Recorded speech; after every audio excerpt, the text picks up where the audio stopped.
Christopher Nolan's The Odyssey is much more than a story about monsters, gods, and ancient battles.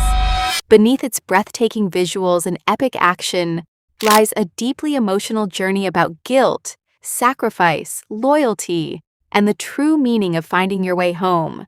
From Odysseus's terrifying encounters with mythical creatures to the film's emotional ending, there's a lot to unpack.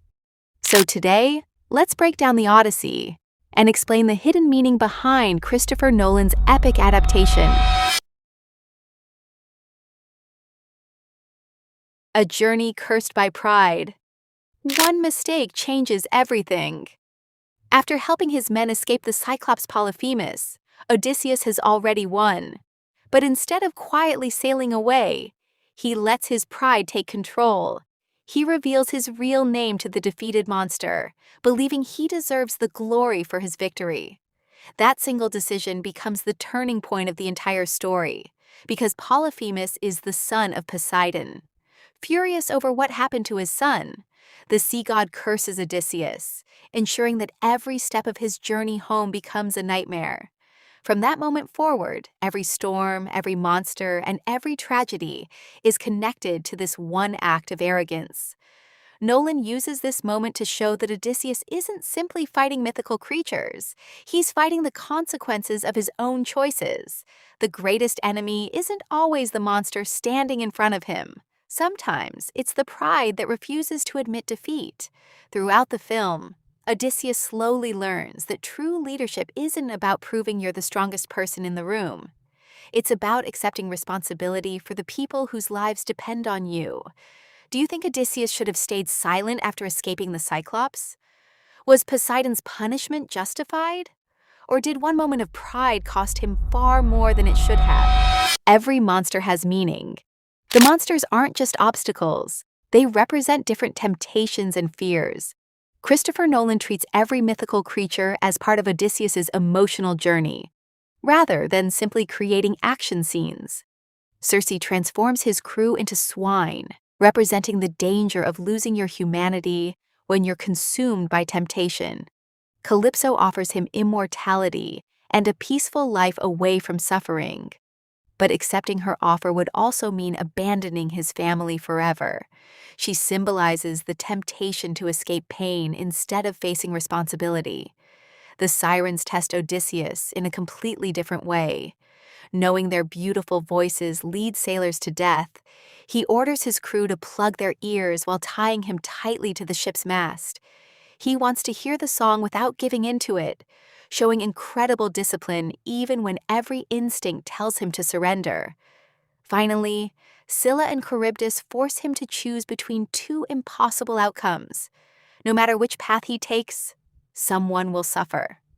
Nolan presents these creatures less as fantasy monsters and more as living symbols of the impossible choices every leader eventually faces. Which mythical creature stood out to you the most? Was Calypso's paradise more dangerous than the monsters? And could you have resisted the siren's song? Penelope never gives up. While Odysseus fights monsters across the sea, Penelope is fighting an entirely different battle at home. Believing Odysseus is dead, 108 powerful suitors invade Ithaca and demand that she choose a new husband. Their real goal isn't love, it's power. Whoever marries Penelope will control the kingdom. Rather than giving in, she creates one of the cleverest strategies in Greek mythology. She promises to choose a husband after finishing a burial shroud, but every night she secretly unravels everything she wove during the day.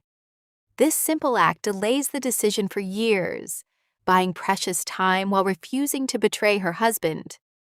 At the same time, her son Telemachus grows into adulthood, trying to defend the throne despite being surrounded by men far older and stronger than him. Nolan gives these scenes just as much emotional weight as Odysseus's journey, because they remind us that loyalty isn't only tested on the battlefield. Sometimes the hardest battles are fought inside your own home while waiting for someone who may never return. Do you think Penelope always believed Odysseus was alive? Would anyone else have been able to outsmart the suitors for so long? And how important was Telemachus to protecting Ithaca? The final test. Home doesn't immediately bring peace. When Odysseus finally reaches Ithaca after 10 exhausting years, he doesn't announce himself as king. Instead, he disguises himself as an old beggar and quietly observes what his kingdom has become. He watches strangers disrespect his home, waste his wealth, and threaten the family he sacrificed everything to protect. Only after seeing the truth with his own eyes does he reveal who he really is.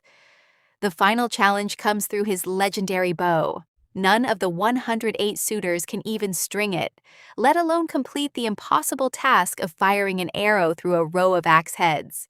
Odysseus accomplishes it effortlessly, proving beyond any doubt that the rightful king has returned. What follows is a brutal confrontation that restores order to Ithaca. But Nolan doesn't celebrate the violence. Instead, every victory feels heavy, because Odysseus understands that reclaiming his throne comes with another terrible cost. Did Odysseus make the right decision by hiding his identity first? Would you have handled the suitors differently? And was the bow challenge the perfect way to reveal the true king? Ending explained. The ending is about healing, not victory. Most people expect the story to end with Odysseus reclaiming his throne and living happily ever after. Christopher Nolan chooses a far more emotional conclusion. After everything that has happened, Odysseus realizes that simply defeating his enemies cannot erase the pain, loss, and death left behind by his journey. Rather than remaining king forever, he accepts a different path. As an act of responsibility and atonement for the countless lives lost because of his decisions, he willingly chooses another voyage. This time, he isn't escaping home. He's leaving to honor those who never made it back. Penelope joins him, showing that their bond is finally stronger than the years that separated them. Meanwhile, Telemachus remains in Ithaca to rule as the rightful king and begin rebuilding the kingdom for a new generation. Nolan transforms what could have been a simple, happy ending into something much deeper. Home isn't just a place you return to. It's something you must rebuild, protect, and sometimes even leave behind so others can create a better future. Do you like Nolan's ending more than a traditional victory?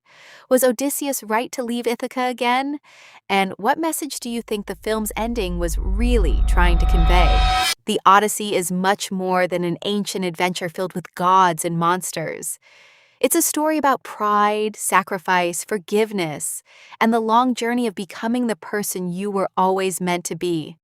Christopher Nolan takes one of history's oldest stories and gives it a powerful emotional ending that stays with you long after the credits roll. And that's what makes the Odyssey feel timeless, even thousands of years after it was first told.